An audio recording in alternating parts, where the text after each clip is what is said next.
Yes sir, a real Peskop on the mic. Yo! Yes sir. Dus ja, jullie hebben het gehoord. In de toekomst gaan jullie veel meer horen van Sniggy. Yeah. Hij is druk bezig met zijn shows. Hij pakt show money, joh. Hij is serieus daarop. En ik zou zeggen, blijf gewoon je ding doen. Blijf ons gewoon geven gewoon met die hip-hop. Weet je toch? Want we hebben je nodig. Iemand als jou hebben we nodig in die game. Weet je, niet veel van jou zijn er. Thanks. Weet je toch? Dus jij bent iemand die wel een icoon is, vind ik. In die game, weet je. Jij bent iemand die, je valt op.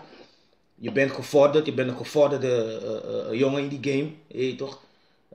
Je komt van alleen maar pioneers, weet je. Dus je bent gewoon getraind gewoon door mannen die nice zijn gewoon. Weet je. Mannen waar ik naar opkijk. Mannen die game hebben opgebouwd, opgegroeid, gepioneerd. Weet je toch? Dat zijn mannen waar ik naar opkijk. Gino of bijvoorbeeld. Weet je. Ja, toch.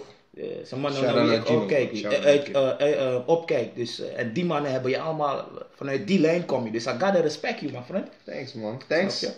Dus, is The Way Podcast. Thanks voor deze interview ook. Je weet toch. Jullie gaan meer van hem horen, jullie gaan meer van mij horen met hem. Misschien gaan we wat doen samen, ik hoop het wel. Ik ga je een keer uitnodigen gewoon in de studio gewoon. Dan gaan we wat doen gewoon, weet je toch. Let's go, man. Ja. We're ready. Love en respect. We naar battles, sowieso. Zeg ze, nodig die man nog eventjes uit gewoon van, hey, je weet zelf. Naar battles, check het man. 25 maart toch? Yes sir. Waar is het? Club Winston, Warmoestraat, Amsterdam. Sowieso dope man. Centraal. Keeping hip-hop alive, man. Salute man, we zijn weg.